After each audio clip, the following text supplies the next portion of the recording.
Why do over 250 deported migrants say their time in Salvadoran prison was a nightmare? What really happened behind those high walls, and why are so many of these men still haunted by what they endured?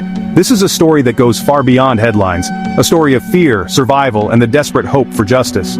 What forced them to beg for help, and what happened when they finally got out? For many, the ordeal began the moment they were taken from U.S. detention centers, believing they were being sent home to safety. Instead, they found themselves trapped in a system that treated them as criminals, not as people seeking a second chance. Let's break down their shocking story. Through interviews, leaked documents, and first-hand accounts, we'll uncover the truth about what happened inside El Salvador's most notorious prison, and why the world needs to pay attention. Imagine thinking you're being sent home, only to end up locked in a place so brutal. Guards greet you with, "Welcome to hell." The fear was immediate. The air was thick with tension, and the message was clear. You are not welcome here, and you will not be treated with mercy.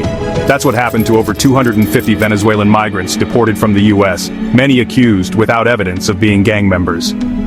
These accusations, often based on little more than appearance or rumor, meant that men who had never committed a crime were suddenly branded as dangerous and thrown into one of the harshest prisons in Central America.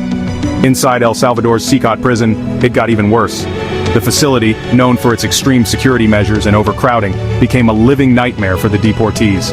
The walls seemed to close in, and hope faded with every passing day.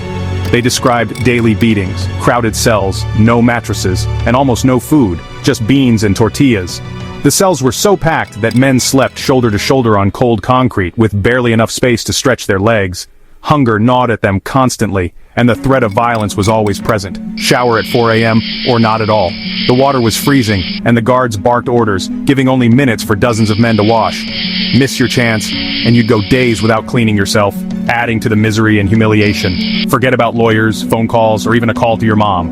Contact with the outside world was cut off. Many men had no idea if their families even knew where they were, or if anyone was fighting for their release. The isolation was crushing and hope began to slip away. Some men tried a hunger strike for basic rights. They refused food, risking their health to demand humane treatment, legal representation, and a chance to prove their innocence. It was a desperate act, but for many, it felt like the only way to be heard. The response? Rubber bullets fired straight into their cells. The authorities cracked down hard, using force to silence any protest.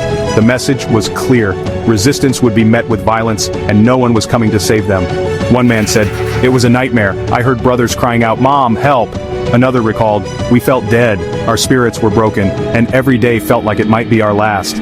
The trauma of those days lingers, with many men still haunted by the screams and the silence that followed. Then, suddenly, treatment improves. Haircuts, burgers, pizza. Why?